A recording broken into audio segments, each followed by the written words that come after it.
One of the things that I think is really interesting was the Rich Eisen. I don't know if you saw Rich Eisen yesterday. Did you see Rich Eisen on his show talking about the Niners? I did.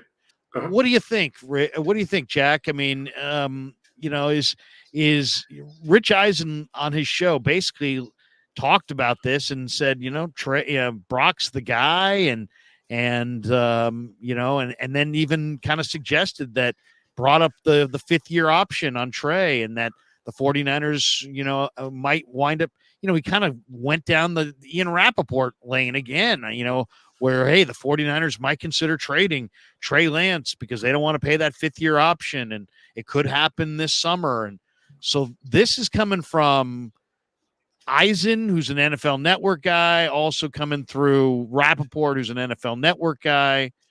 And now, because I noticed it, I'm being thrown into the mix there.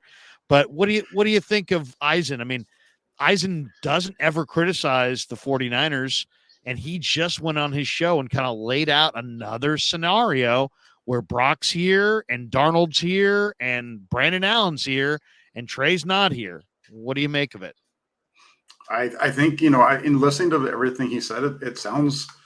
I don't know if he has a source that's giving him any inside information, because a lot of what I was hearing sounds really familiar. You look at the cost, for example, of Brock Purdy. He's $2 million over the next 2 years, not even $2 million against the salary cap for the 49ers. You run it all the way out to his final year of his contract, and it's not even $3 million over this time compared to what they would have to pay for Trey Lance. If Trey Lance is the starting quarterback this year and he blows it out, now you're looking at possibly having to use the 5th-year option, which is $20+ million for the quarterback spot. That makes it hard for the 49ers to keep all of their top-line talent that they have on their roster. We know that they're going to get Nick Bosa done, but what about Brandon Ayuk with a long-term deal? What about some of these other guys as they come up for contracts and those types of things? What does their long-term situation look like? And if Brock Purdy can play at a high level, he makes the most sense. If Brock Purdy can continue where he was and those 8 starts that he had last year, he makes the most sense, because the amount of money that you're paying him is peanuts. Now, that leads into a lot of different discussions in terms of franchise quarterbacks and things like that we can talk about down the road. In terms of the 3 quarterbacks that are there, I think it's very similar to what we were just talking about earlier. Do the 49ers want to trade Trey Lance? And trading him out at this point saves them money against the salary cap. There's no salary cap ramifications necessarily. They save them some money this year. It's going to cost them some money next year. That's the only difference. I don't see the 49ers necessarily trading him, but based off of one day of watching how well Brandon Allen threw the football, my takeaway from Brandon Allen's practice on Tuesday was, is Brandon Allen Brock Purdy? Because Brock Purdy, you watch the 49ers quarterbacks on Tuesday, they're all dinking and dunking. They're all throwing the short. That's not a shot, but that's not meant as a shot. What I'm saying is, all the throws from Darnold and Lance are within 5 to 10 yards, and then you put Brandon Allen out there, and all of a sudden now the ball goes down the middle of the field for 15, 20 yards down the field to a tight end that's running wide open, and so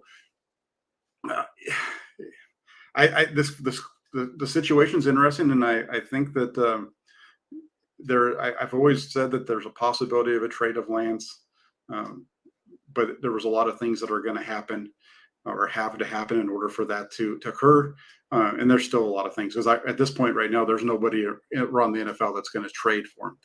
They're not going to, and I don't foresee the 49ers just giving him up for nothing. They're going to be asking for a kind of like what they did with Garoppolo. It would be like a 2nd-round pick, and I just don't see that happening unless a high-level starter goes down. That's the only way that I see him being moved. I'll go further than that. I don't think that it makes any sense for the 49ers to trade Trey Lance for a 2024 draft choice. I think the only way it makes sense to trade Trey, I mean, you're in your Super Bowl window, and quarterback is the most important position. Now, and your priorities of trying to win take precedent over his priorities of needing to get on the field. So you want to have as many quarterbacks as you possibly can have, I guess, would be the argument. So I wouldn't be in the business of wanting to move off of Trey unless I got a piece that would help me win the Super Bowl this year. Because I think you got to be able, if you're going to move Trey Lance, you're giving away the potential upside of whatever is coming in his future. And that could be immense. So you better be covered with some decent compensation. And then also you better be winning in the present. So my point is that if you're going to trade Trey Lance and look the Trent Williamses and the George Kittles and the Kyle Juszczyks and some of the veteran players in the eye and say, hey, we're going for it, you got to get Chase Young and you got to get Montez Sweat. I mean, you got to get somebody that can help you win games this year.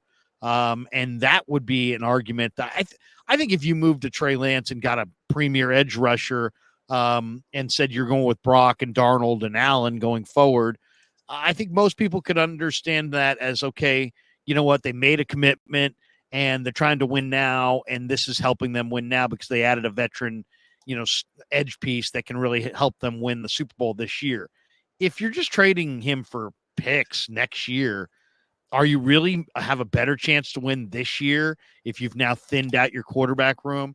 Yeah, you've cleared the decks for Brock, but I don't know that you're definitely not a better team by taking Trey out of the mix and only replacing him with a future draft choice that you won't be able to even utilize till 2024. So to me, it's like if they're going to move him, they have to get something that would help them compete for a Super Bowl this year. And that to me, I think if you move him for a pick, I think the pushback from the fans will be significant. If you moved him for Montez Sweat or Chase Young, I don't think the pushback would be as immense. It would be like, okay, they're going for it this year.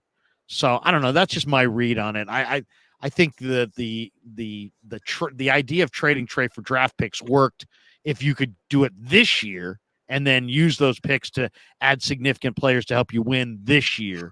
And I get the sense from listening to John Lynch that they're going year to year. I mean, they are eager to win that sixth Lombardi, and they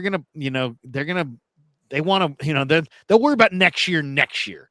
Right now, they're worried about this year. And that's my sense of it. If they were going to move Trey, they would have to get somebody to help them this year, or I think there's going to be a lot of pushback from the fans. Yeah, no, and that makes total sense because they've already built the roster the way it is. The roster's built. They have money that they can spend on guys. And unless you're getting somebody back, that totally makes sense. Again, that goes along with kind of where I am on it. I just don't see him being moved. I mean, I'm giving some examples of why it could make sense or where it could happen. But if you're asking me to put money on it, he's not moved. There's no reason to. They've already created the roster with his cap hit included. There's no benefit to that really for them on this season. And again, unless they can get something really high, I don't see that happening. And I don't see that pick coming anyway, based off of what's happened over the last 5 years at that position and in terms of trades after the season's begun. So Trey Lance will be a 49er, and that's a good thing for the team. The more solid quarterbacks you can have in that room, the better. I mean, there's always that Carson Palmer situation where, some team loses, that some team that considers themselves a contender or has a lot of pressure to win in the present loses a quarterback in September, early October, reaches out to the 49ers at the trade deadline, something like that. But even so, I can't imagine they would reach out unless Trey shows a lot of upside in the preseason. I can't imagine he would be anybody's ideal guy to lead a playoff run based on just his age and inexperience.